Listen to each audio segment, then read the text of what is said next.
So today I'm reviewing some weeb shit. Who saw that coming? 4 video reviews and I'm still stuck on anime games, god help me. Nitroplus Blasterz Heroines Infinite Duel was a fighting game made by the same people who made the Heart games, aka the one notable for having the cheapest, most bullshit final boss in all fighting game history. And that's no hyperbole. Shinakuma, Motaro, literally any boss from the King of Fighters games, get fucked. But yeah, since it's made by those people, it's one of those anime fighters that still use sprites in the current decade. I mean, come on guys, 3D is clearly better, get with the times already, jeez. But in all seriousness, the sprites are quite nice. I don't think they look quite as good as, say, the sprites in an Arc System Works fighter, but it certainly looks better than fucking Street Fighter 4. Now, the only reason I even own this game is because I couldn't find anything else to buy in my local CEX at the time.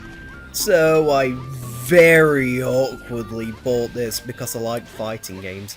Trust me, I'm not into booby games like Senran Kagura or anything. Nitroplus Blasterz Heroines Infinite Duel is a crossover of various light novel franchises courtesy of Nitroplus. So of course you have such memorable characters as Anime Girl, Anime Girl, Anime Girl, Anime Girl, Anime Girl, Anime Girl, yeah, you get the picture. Sorry to say, but I only recognise about 3 of these characters. Saber because Fate is a really popular series nowadays, Saya because I saw Song of Saya show up in a disturbing games list, and Supersonico because she's annoyingly all over the fucking place in the anime community. In fact, let me go off on a bit of a tangent. I fucking hate this character, she's a fucking Mary Sue and they try way too hard to push her as the mascot of this game.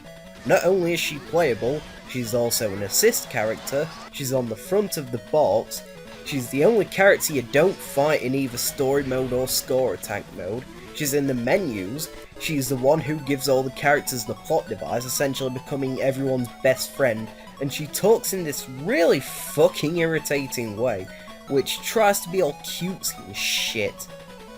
But yeah, getting back on topic, there's also a couple of guest characters, Heart from Heart and Homura from Senran Kagura. God damn it! But they seem to be locked at the moment, so I guess I'll play as them later. I just realised actually that the source material for a lot of these characters are eroge, which basically means that this is a porno crossover, and to be honest, I'm kind of sad that they stopped at just hentai games. If I were to be the one directing such an ambitious crossover, I'd be sure to throw in Ron Jeremy Hitomi Tanaka and OG Mudbone. As previously mentioned, there's a bunch of assist characters in here, which is a relatively common trait in anime fighters, even if it originated in some dodgy Avengers fighting game. I could imagine some people being pissed at the fact that some of these characters aren't playable, but I don't really care because I don't know these characters. As for the assists themselves, between each match you can select 2 assist characters to help you out in battle, and you can use them whenever they're not in their cooldown period. They range from being really good to really shit. My favourite combination to use is Dragon and Another Blood, and my least favourite assist is Amy. Completely fucking useless. And with that said, I guess I'll talk about the gameplay. It's fairly standard, 4 attack buttons with them varying in speed and strength. The X button does a powerful melee attack that can be charged. When it connects, it either sends the opponent flying away, often resulting in a war bounce, or it just functions as a launcher. It can also guard push, leaving the opponent wide open for attack. Of course, results may vary depending on how much the move has been charged, but you get the general idea. You also have 2 types of dashes, the regular one and the Vandash. The latter works similar to rolling in the King of Fighters games, where the startup and active frames render you invincible, but the recovery fucks you in the ass if you're too reckless with it. It can also cancel certain attack animations, though it has to go through its own animation, meaning you can't just simply abuse it and create bullshit one-button infinite combos. But even so, I feel the animation is perhaps a bit too long, as I couldn't find any practical use for it.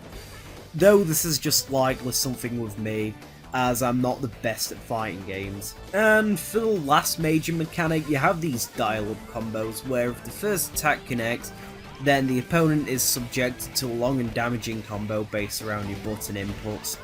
Though if the first attack whiffs or is blocked, then that's a nice waste of 2 meters.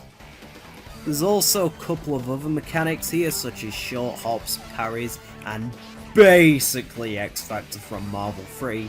And I shouldn't really have to explain the rest of the mechanics, as it's mostly just basic shit like special moves, level 1 supers, level 3 supers, etc. As you can probably tell, this fighter is fast paced, encourages offensive play, and is based around long combos like pretty much any other anime fighter. Though, as you might be able to tell, it's more accessible than most anime fighters since it has about 78 less mechanics than the average anime fighter. If there's one thing I've got to criticise about this game, it's that, and this applies to most fighting games on the market, it feels rather bare bones. You get the story mode, which is just a standard arcade mode, another story, which I'll get to in a bit, score attack, which is just arcade mode but has a couple more fights and lacks the little pre and post fight cutscenes, versus online, and that's it. This wouldn't be too much of an issue if the character roster was a bit larger and you had more to play with, but there's not a lot here at all. On one hand, I appreciate this as every character stands out and is unique, meaning there isn't an SVC chaos situation where literally half the roster is fucking Shotos. But on the other hand, it makes the game feel kinda bare bones and you'll probably only be playing it for a short time before you move on to something else. Don't get me wrong, I don't hate the character roster or anything, in fact I enjoyed playing as most of the characters I tried out, with my favourites being Saber, Ain and Mora. But I feel like it could have done with a couple more characters, plus it doesn't help that 2 of the characters are locked. I guess they're unlocked through the another story mode. Speaking of which, by the way, this is a more in-depth story mode, which feels more like playing a visual novel without the choices as opposed to a fighting game. In fact, there's like 10 scenarios here, and altogether there's like 4 fights through the whole of this mode. And get this, you can turn fights off. This mode didn't really grab me, but I appreciate the extra effort, and I imagine fans of these franchises will get a kick out of this mode. Oh, and as a side note, could developers of PS4 games in general stop blocking capture during cutscenes?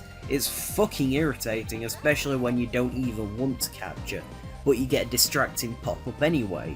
As for the sound design, I haven't really got much to say. Music's alright I suppose, but nothing I've really listened to outside of the game. And it doesn't help that it's drowned out by anime girl noises because of the default music volume being the same as the voices and sound effects. Okay, well, now that I've completed the another story mode, I guess I'll try out those other characters. Wait, what the fuck? I've done everything there is to do in this game, why are the 2 unlockable characters still locked? Oh, so it turns out they're on disc DLC. What a fucking cock tease. And I've got the American version of this game too, so because of Snoy's bullshit region lock DLC, I'll have to set up a US PSN account just to play as the fucking characters. Thanks Sony, don't stop fucking everything up!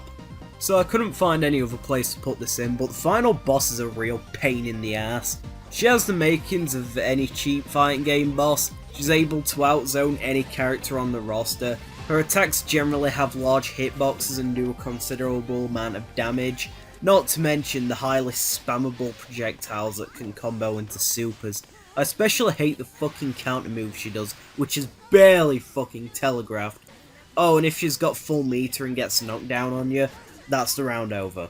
Did I mention that her sprite is literally just a palette swap of a playable character?